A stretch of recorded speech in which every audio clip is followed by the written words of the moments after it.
Morning. कैसे अच्छा, बिस्मिल्लाहिर्रहमानिर्रहीम। एक सेकंड शादी, एक छोटी सी गुजारिश करनी थी, थोड़ा सा हमने आज से इसको फाइनलाइज कीजिएगा। अगर आप इसको किसी एडॉक अरेंजमेंट के तौर पे वैसे ही मतलब साइड करेंगे तो फिर प्रॉब्लम वही रहेगा जो पहले हुआ था। तो बराए मेहरबानी इसको सीरियस कीजिए। साथियों का, दोस्तों का बहुत शुक्रिया कि आप इतनी अच्छी तादाद में आज हमारी यहाँ प्रेस कॉन्फ्रेंस के लिए इकट्ठा हुए हैं। कैमरामैन का, रिपोर्टर्स का, तमाम राइटर्स का, जर्नलिस्ट का तहे दिल से शुक्रिया अदा करती हूँ। आज हैदराबाद में आने का बुनियादी मकसद तो ये था कि यहाँ पर पाकिस्तान डेमोक्रेटिक मूवमेंट का एक बहुत अजीम व शान जलसा 9 तारीख को होने जा रहा है इंशाअल्लाह। और उस जलसे की तैयारियां आप सब ने देखी हैं। बहुत जोश व खरोश है लोगों के अंदर, कारकुनान के अंदर, सेनेटर, तमाम लोगों में, बिलखुसूस उस आवाम के अंदर जोश और जज्बा है जो इस सिलेक्टेड हुकूमत की आवाम दुश्मन पॉलिसी से रोज बरोज कुचली जा रही है। उस आवाम के अंदर जोश और जज्बा है जिसने पिछले 2 माह में 5 मरतबा तेल की कीमतों में इजाफा देखा। इस साल के शुरू में ही 2 रुपए बिजली की बिलों में इजाफा देखना पड़ा। उस आवाम के अंदर जज्बा है जो आज महंगाई को रो रही है। उस आवाम के अंदर जज्बा है जिनके घरों में गैस नहीं है, जो बिजली का बिल अदा नहीं कर सकते, जिनके पास जरूरत की अशिया लेने, जो पीडीएम के साथ जुड़ रहे हैं, वो अपनी परेशानियों, अपनी तकलीफों को लेकर जुड़ रहे हैं। वो चाहते हैं कि इस नालायक, इस सिलेक्टेड हुकूमत से हमारी जान छुटे। ये उनकी दुआएं हैं, ये उनकी ख्वाहिश है, ये उनकी जिद्दोजहद का महवर है। और यही वजह है कि हम 9 फरवरी को हैदराबाद के अंदर पीडीएम का इंशाअल्लाह ताला एक अजीम व शान जलसा देखेंगे। और इस जलसे की तैयारियां बहुत इम्प्रेसिव हैं। और वो क्यों है?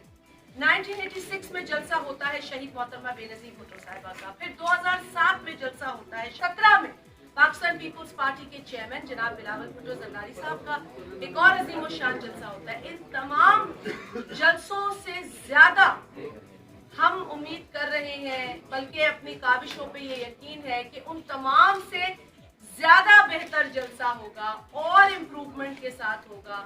तैयारियों का जोशो खरोश उरूज पर है। MNAs, MPAs, सेनेटर्स, कारकुन, उसका जो प्रोवाइजो है, आप सब माशाल्लाह पढ़े लिखे यहाँ सहाफी मौजूद है, आप लोगों ने पढ़ा भी होगा। सिर्फ मैं प्रोवाइजो पढ़ूंगी। उस प्रोवाइजो में ये लिखा है, प्रोवाइडेड, पहले तो ओपन बैलेट की बात की है और जो शिके हैं आइन की उनको तब्दील करने की बात की है। और यहाँ लिखा है, provided that in case the Supreme Court of Pakistan gives an opinion in reference number 1 of 2021 filed under Article 186 of the Constitution that elections for the members of Senate do not fall within the purview of Article 226 of the Constitution. The poll for Senate for elections for member of the Senate to be held in March 2021 and thereafter shall be conducted by the Commission through open and identifiable ballot. अब आपके साथ, क्योंकि ये मैं समझती हूँ कि आप लोगों ने तमाम लोगों ने इस आइन की बालादस्ती के लिए, पार्लियामेंट की तौकीर के लिए, जमहूरियत की बहाली के लिए बहुत जिद्दोजहद की है। लिहाजा मैं मजीद तो नहीं आपको एक्सप्लेन करूंगी, लेकिन सीधा बातें जो है मैं आपके सामने रखूंगी। देखें, आर्टिकल 226 है आइन के अंदर, बड़ा वाज़ेह है वो आर्टिकल 226 आइन के अंदर जो दर्ज है, जो कहता है ऑल इलेक्शंस, तमाम elections under the constitution other than those of the prime minister and the chief minister shall be by secret ballot. इस आइन के आर्टिकल 226 226 में दर्ज है। एक चैप्टर है इस आइन के अंदर जो है पार्ट 8 ऑफ द कॉन्स्टिट्यूशन, और वो चैप्टर है, उसका टाइटल ही इलेक्शन है। ये लोग कहते हैं कि सेनेट इलेक्शन का जिक्र नहीं। अरे भाई, अंग्रेजी में लिखा है ऑल इलेक्शंस, इसके उर्दू तर्जुमे भी मौजूद हैं आइन के, अगर इनको तकलीफ होती है इसको समझने में। ऑल इलेक्शंस यानी तमाम इलेक्शंस, और इलेक्शंस का जो चैप्टर मैंने आपको बताया पार्ट 8 ऑफ द कॉन्स्टिट्यूशन है, जिसके अंदर अगर मैं सिर्फ आपके साथ शेयर करूं, मैं सिर्फ आपको कहूं कि आप 219 पढ़ लें। अब जो 219 है वो आपको ये बताता है कि इलेक्शन कमीशन कौन कौन से इलेक्शन कराएगा, जिसमें नेशनल असेंबली, प्रोविंशियल असेंबली और सेनेट के इलेक्शन। तो इलेक्शन तो क्लियर है ना। 25 मरतबा हुसैन इलेक्शन का जिक्र कॉन्स्टिट्यूशन में है, 25 मरतबा, अगर इससे ज्यादा नहीं होगा। तो अगर इलेक्शंस इससे ज्यादा क्लियर नहीं है सेनेट के कॉन्स्टिट्यूशन में, तो और क्या क्लैरिटी चाहिए आपको? रेफरेंस भेज दिया, रेफरेंस नंबर 1 ऑफ 2021 आपने भेज दिया आला अदलिया को। आला अदलिया का फैसला नहीं आया अभी तक। सो द मैटर इज सब जुडिस, ये मैटर सब जुडिस है, इस वक्त अदालत के पास है, और अदालत के पास जो फैसला है जो सुनाया नहीं गया, जिस पर कोई डिसीजन नहीं हुआ, उससे कबल और नेशनल असेंबली का सेशन इख्तिताम पजीर होने पर एक ऑर्डिनेंस आ जाता है। तो ये हमें क्या बताता है कि पार्लियामेंट की कोई वक़्त और हैसियत और इज्जत नहीं है पीटीआई के पास। पार्लियामेंट को अंडरमाइन किया जा रहा है, अदालत को डिक्टेट किया जा रहा है, आला अदलिया को ये कहा जा रहा है हमने ये फैसला लिख दिया है ऑर्डिनेंस में, ये प्रोवाइजो पढ़ लो, हमें ये फैसला चाहिए। ये डिक्टेशन दी जा रही है आला अदलिया को, ऑनरेबल जजेस को ये कहा जा रहा है, क्योंकि प्रिएम्प्ट किया जा रहा है। अगर मेरी बात आप लोग मैं अगर समझा पा रही हूँ कि ये प्रिएम्प्ट किया जा रहा है कि हम ये कर रहे हैं, ये अभी आपके पास फैसला है, हम ये प्रोवाइजो डाल देते हैं, मतलब हमें पता है कि ये फैसला तुम दे दोगे हमें।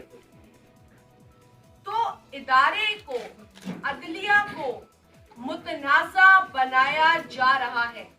इस हुकूमत ने तकरीबन हर इदारे को मुतनाज़ा बनाया है।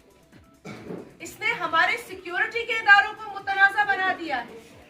जो जवान हमारे बच्चों की हिफाजत के लिए बॉर्डर पर अपनी जान कुर्बान करने के लिए बैठा है, उसके इदारे को मुतनाज़ा बना दिया है।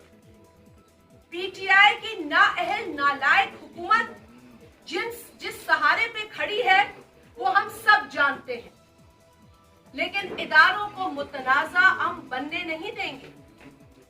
अब इन्होंने अदलिया को टारगेट किया है, अदालत को टारगेट किया है, और अफसोस के साथ मुझे ये कहना पड़ता है कि उनको डिक्टेशन दी जा रही है। क्या मैं आपके तवस्सुत से बड़े एहतराम के साथ इन ऑनरेबल कोर्ट से ये पूछूंगी, will you play in the hands of this government? क्या हम ये देखने जा रहे हैं? क्योंकि मैं इन इदारों की इंडिपेंडेंस में यकीन रखती हूँ और ऐसी जमात को बिलोंग करती हूँ जिस जमात ने ये यकीनी बनाया कि ये इदारे इंडिपेंडेंटली काम करें। इदारों की इंडिपेंडेंस को अंडरमाइन किया जा रहा है इस ऑर्डिनेंस के जरिए। पाकिस्तान पीपुल्स पार्टी के चेयरमैन जनाब बिलावल भुट्टो जरदारी साहब ने जो कल प्रेस कॉन्फ्रेंस की, उन्होंने क्या कहा? उन्होंने यही कहा कि ये प्री पोल रिगिंग है। उन्होंने यही कहा कि इदारों को मुतनाज़ा बनाया जा रहा है, अदालत को मुतनाज़ा बनाया जा रहा है, और पीटीआई को अपने अराकीन असेंबलीज पे यकीन नहीं है। ये अदम एतमाद का इजहार है। वो इमरान खान जो कहता था कि डेवलपमेंट फंड के नाम पर लोगों को रिश्वत दी जाती है, जबकि बमुश्किल शायद 2 से 5 करोड़ के डेवलपमेंट फंड्स दिए जा रहे होंगे उस जमाने में। आज वही Imran Ahmad Niazi, selected prime minister, वो रिश्वत की शक्ल में 50-50 करोड़ दे रहा है उन अराकीन को जिससे उसको सेनेट का वोट चाहिए। और फिर जिस तरीके से राजा परवेज अशरफ साहब ने फ्लोर ऑफ द हाउस कहा कि रकम पकड़ ली है तुम लोगों ने, अब तुम लोगों से हिसाब मांगेंगे, और तुम लोगों से हिसाब मांग रहे हैं ओपन बैलेट का। बैलेट पेपर दिखाओ, ये दो हमने तुम पे इन्वेस्ट किया है, अब बैलेट पेपर दिखाओ। क्योंकि पार्लियामेंट के अंदर इस हुकूमत को तौफीक नहीं हुई कि अपोजिशन जमातों के साथ बैठकर कोई डिस्कशन की जाए। अगर आप मुसव्विदा लाए हैं तो हमसे बात की जाए, हमें बताया जाए कि इसके खदोखाल क्या है, इससे होगा क्या, आप अचीव क्या करना चाहते हैं। क्योंकि नंबर तो आपके पास नहीं है, बकौल शाह महमूद कुरैशी साहब के जो उन्होंने फरमाया on the floor of the house के नंबर तो हमारे पास नहीं है। हमारे पास तो वो 2/3 मेजोरिटी है ही नहीं जो हम आईनी तरमीम करें। हम ऑपोजिशन को एक्सपोज कर रहे हैं। आपकी गलती थी कि आप ऑपोजिशन को एक्सपोज करने की बात कर गए, ये आपकी गलत फहमी थी। एक्सपोज तो आप हुए क्योंकि आपके पास नंबर नहीं थे। अच्छा ले भाई, मान लिया नंबर नहीं। पाकिस्तान में महंगाई कम हो गई है, तो मैं इनसे ये पूछना चाहती हूँ आप तमाम साथियों के तवज्जुह से कि पाकिस्तान के किस इलाके में महंगाई कम हुई है, मुझे बता दें। पाकिस्तान के किस घर में आज लोग जो है वो आराम से 3 वक्त की रोटी खा रहे हैं, अलावा उन माफियाज के, शुगर माफिया, आटा माफिया, तेल माफिया इमरान खान के घर में बैठे हैं। इमरान न्याजी के बनी गाला को चलाने वाले ये माफिया से, और दवाई माफिया 600 से 700% दवाओं में इजाफा कर दिया। तुम 100 हेल्थ कार्ड भी दे दो, लोगों की पूरत नहीं होनी। जो दवाई की आज कीमत है, जो लाइफ सेविंग ड्रग्स का इन्होंने हशर किया है, वो तारीख में नहीं हुआ पाकिस्तान में। कौन सी इकोनॉमी अच्छी है, मैं कहाँ जाके ऐसी इकोनॉमी तलाश करूं जो अच्छी है। हमें दुख होता है। यही पीटीआई हमारे साथ ऑपोजिशन में थी, इन्हीं के गुजरा मिसालें देते थे हजरत उमर फारूक के जमाने की। बताते कि जब कोई भूखा होता है तो उस वक्त के दौर में क्या हुआ करता था, जब कोई कुत्ता भी भूखा होता है उस दौर में। आज तो जीता जागता इंसान, उसके बच्चे, घराने, मोहल्ले, शहर, बड़ी बड़ी आबादियां भूखी हैं। और कितनी आबादियों के तो आपने घर तोड़े इस्लामाबाद में, जहां आपने 12 से 13 लाख अपने घर को रेगुलराइज कराने में लगा दिया। आपने तो लोगों से छतें छीनी है, दी नहीं है, रोजगार छीना है, स्टील मिल के कारकुनान का छीना है, पीटीवी के कारकुनान का छीना है, पीटीडीसी के कारकुनान का छीना है, रेडियो पाकिस्तान के कारकुनान का छीना है। लेडी हेल्थ वर्कर्स को आपने दरबदर किया और उन्होंने आके डी चौक पे धरना दिया। आपने वेडलॉक पॉलिसी के को वायलेट किया, और वो टीचर्स जो वेडलॉक पॉलिसी के तहत काम कर रही थी अपने शौहर, अपनी फैमिली जहां आबाद है, जहां सिचुएटेड है उनके साथ, उनको आपने कहा कि अब तुम फारिग हो, अब तुम घर चली जाओ, वेडलॉक पॉलिसी को हम नहीं मानते। उनके साथ जुल्म किया गया, उनको लहू लुहान किया गया, 500 FIRs काटी गई। मॉडल टाउन की मिसालें देते थे, हम आज भी मॉडल टाउन को कंडेम करते हैं, लेकिन आपने भी मॉडल टाउन से कम हशर नहीं किया तुलबा के साथ। पीटीआई गवर्नमेंट ने कुछ कम नहीं किया उन तुलबा के साथ। उनकी डिमांड्स थी, उनको बिठाते, सुनते। स्टूडेंट के साथ आप रीजनिंग करते हैं, आप बात करते हैं, आप डिस्कशन करते हैं, आप लाठियां नहीं बरसाते, आप गैस नहीं फेंकते स्टूडेंट्स के ऊपर। वो हमारा असासा है, वो हमारा मुस्तकबिल है। ये जो यूथ के नारे लगाकर पीटीआई आई थी, आज उन्होंने यूथ का क्या किया? फिर आ जाते हैं ट्रांसपेरेंसी इंटरनेशनल के ऊपर। ट्रांसपेरेंसी इंटरनेशनल, इमरान खान क्या कहा करता था? ट्रांसपेरेंसी इंटरनेशनल के लिए इमरान खान कहा करता था कि जब करप्शन बढ़ती है तो हुक्मरान की वजह से, और यही ट्रांसपेरेंसी इंटरनेशनल हमें बदनाम करती है क्योंकि ये हुक्मरान करप्ट होता है। तो ट्रांसपेरेंसी इंटरनेशनल में आप बदनाम हो रहे होते हैं। तो मैं इमरान खान से ये पूछना चाहती हूँ, मेरे 2 सवाल हैं। एक तो ट्रांसपेरेंसी इंटरनेशनल जो इमरान खान के दौरे हुकूमत में, मैं तो कभी भी आपके सामने नहीं आई ट्रांसपेरेंसी इंटरनेशनल की रिपोर्ट लेके, ना मेरी जमात आई, क्योंकि हम समझते हैं कि पोल्स होते हैं, चंद लोगों से बात होती है या जो भी उनका तरीकेकार होता है, लेकिन हमारा वो ईमान नहीं था जो इमरान खान का ईमान था ट्रांसपेरेंसी इंटरनेशनल पे। Imran Khan used to swear by the report of transparency international, कसम उठाता था उस रिपोर्ट की, कसम उठा के वो बात करता था। उस ट्रांसपेरेंसी इंटरनेशनल इमरान खान के दौर में पहले 3 मरतबा हमें 3 स्पेसेस हम गिरे और हम 4 स्पेसेस अब गिरे, टोटल 7 स्पेसेस। तो शुरू में तो ये कहते रहे, जो कंफ्यूज ये रहते हैं कि जी ये तो रिपोर्ट हमारे वक्त की है ही नहीं, ये तो पुराने वक्त की है, और इनको आप समझ में आ गया कि इन्हीं के दौर की रिपोर्ट है। एक ये रिपोर्ट और एक दूसरी रिपोर्ट जो आप रिपोर्टर्स के भी नजर से गुजरी होगी, वो है freedom of speech, freedom of press. Freedom of press के अंदर भी पाकिस्तान कई स्पेसेस गिर चुका है।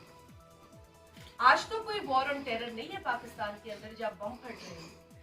आज तो अल्हम्दुलिल्लाह हमने काफी चीजें अचीव की हैं और काफी चीजें अंडर कंट्रोल है, और हमें हमारी पाक अफवाह बताती रहती है कि हमारी क्या अचीवमेंट्स है।